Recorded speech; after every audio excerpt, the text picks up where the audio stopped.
Today is day 39 in plank purgatory. Today I decided to challenge myself a little more. The last week or so, I have been taking it real easy. I've been doing 1-minute planks. I don't know if I've done any 2-minute planks or really anything more than a 1-minute plank all week. So I decided it's time to step it up, challenge myself a little bit, and that's what I did.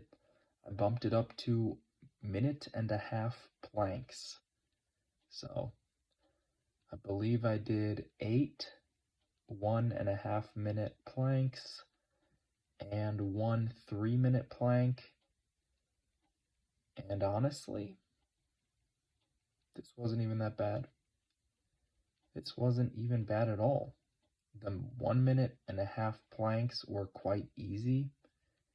The 3-minute plank, of course, was a little tougher, but it was no problem at all either. I could have held on for much longer.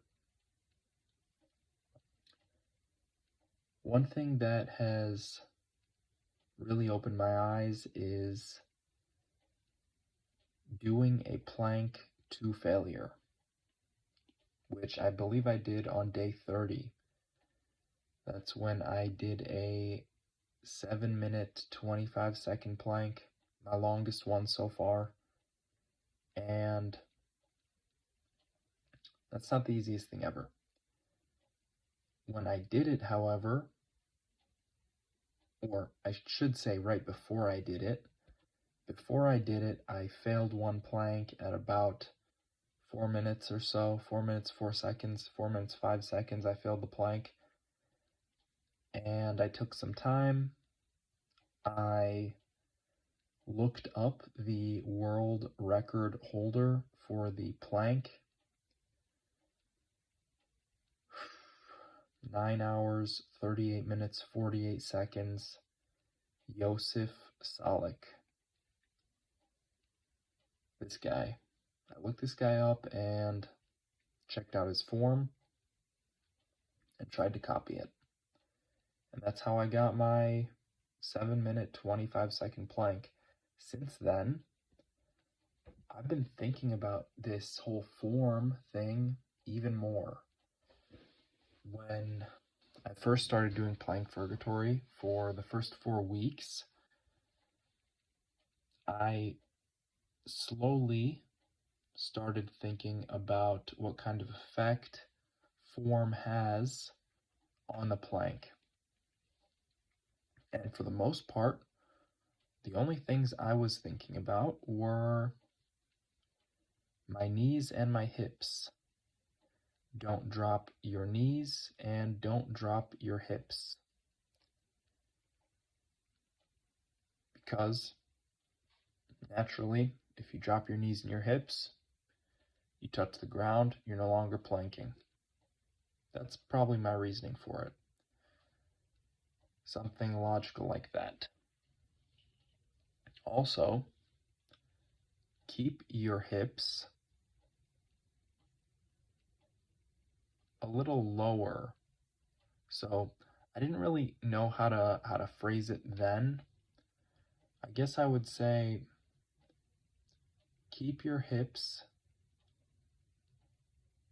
lower or at the same height than your shoulders.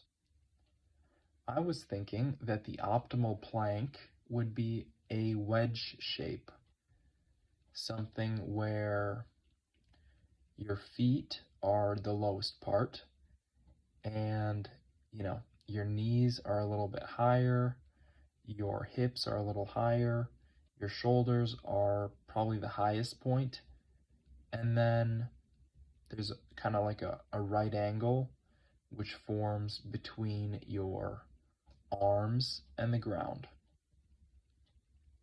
And I thought this would be the optimal way to hold a plank. Based off nothing, based off of just what I thought would work. And I wasn't too far off, but I was pretty far off.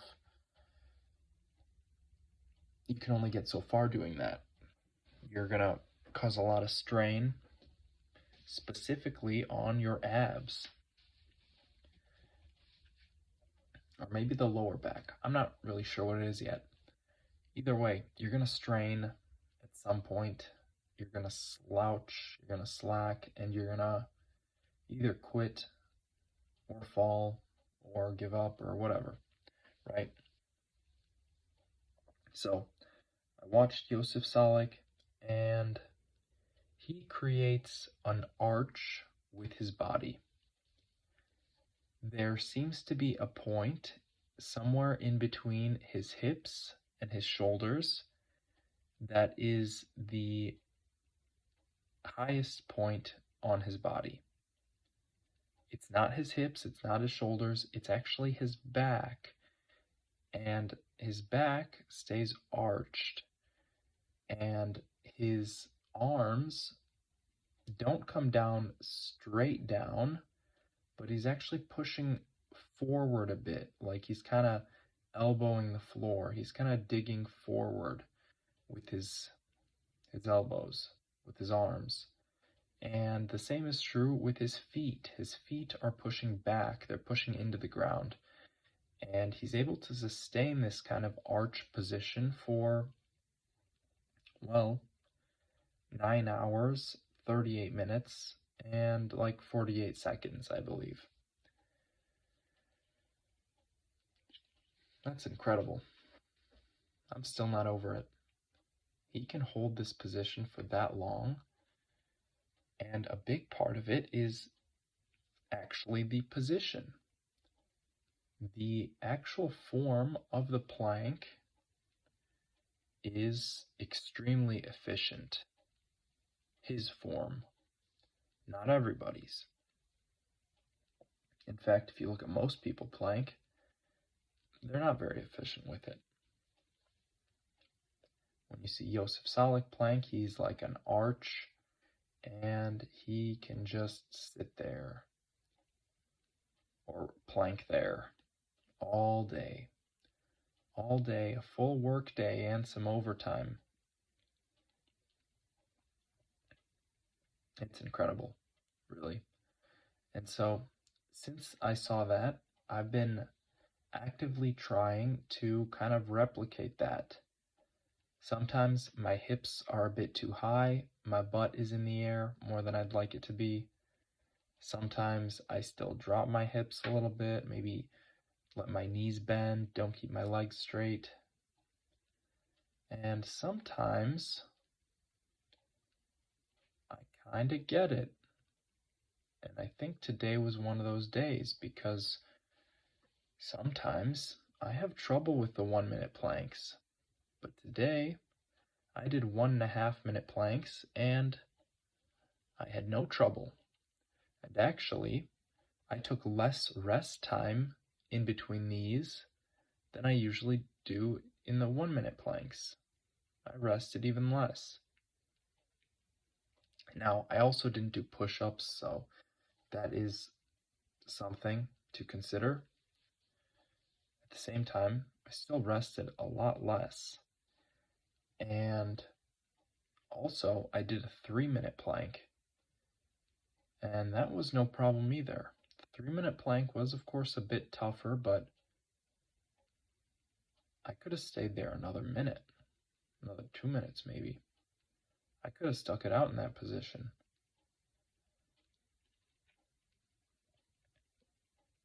Anyways, that's just talk. I didn't stick it out in that position, so there's really no reason to say that.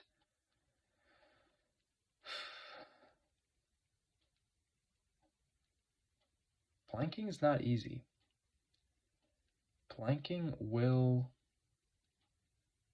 bring you pain, whether or not you have good form or not, whether or not you have practiced it.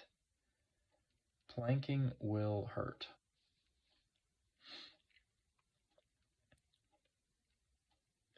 There's a quote by Jim Rohn which I kind of like adapted. Maybe this is just his quote, but I think I did adapt it a little bit.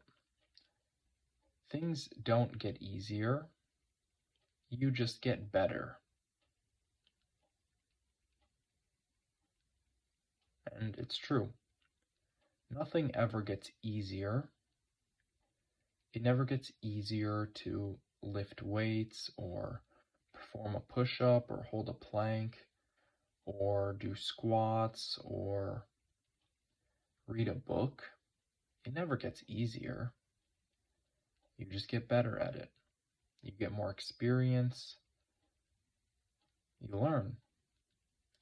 It's not like after you read a book, suddenly the words inside are different, or there's less words, or something about it would make it easier. No, you just got better. You learned the words inside. Sometimes you just memorize them. You don't even need to read the book. You have it in your mind.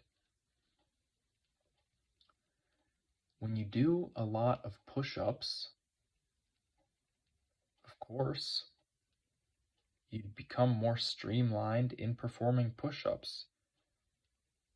Maybe before it was hard for you to do a set of 10 push-ups. Now it's hard for you to do a set of 30. Did the push-ups change? No. But you sure did. Same thing goes for the plank. The plank definitely never changes. But you can change. Your form can adapt. Over the past 39 days, my form has definitely adapted. I should really go back someday and watch those first few videos just to see what I was doing wrong. What did my form look like? I remember the very first day of playing Purgatory. I did 10 one-minute planks. At the start, I was only doing 10 minutes per day. I believe on day 13, I decided to up it to 15 minutes, and I've been doing 15 minutes ever since. But the first day, I did 10 one-minute planks, and those were tough. I'm shaking. I don't want to do it. I don't want to do it. I don't want to do it. Like every single 1-minute plank, I have to really force myself, really will myself, really utilize that willpower just to get on the floor and hold a plank for 1 minute. I was probably sweating, taking my time in between sets. Today was completely different. I'm doing 1.5-minute planks, not a worry in my mind. I'll get them done. No worries, and I got them done pretty quick. I even threw in that 3-minute plank again. Like I said. So, the plank definitely didn't change. I just got a little better at it. That's cool. That's cool how things work that way. And I guess the opposite is also true. Things don't get harder, you just get worse. In certain cases, when you don't do something, you decay. Essentially, your skills decay. And of course, you could build that stuff back up, but you lose it if you don't. Like weightlifting. Say you can squat 225 pounds, right? Say that's your max. You could do it for 1 rep. If you take 6 months off, you don't do any squats for 6 months, guess what? You're not going to keep that same 1 rep max. You're going to get weaker. If I ever get out of plank purgatory, I'm going to get worse at planking, most likely. That's something to consider. Anyways, that's enough rambling. This has been Plank Purgatory Day 39. See ya.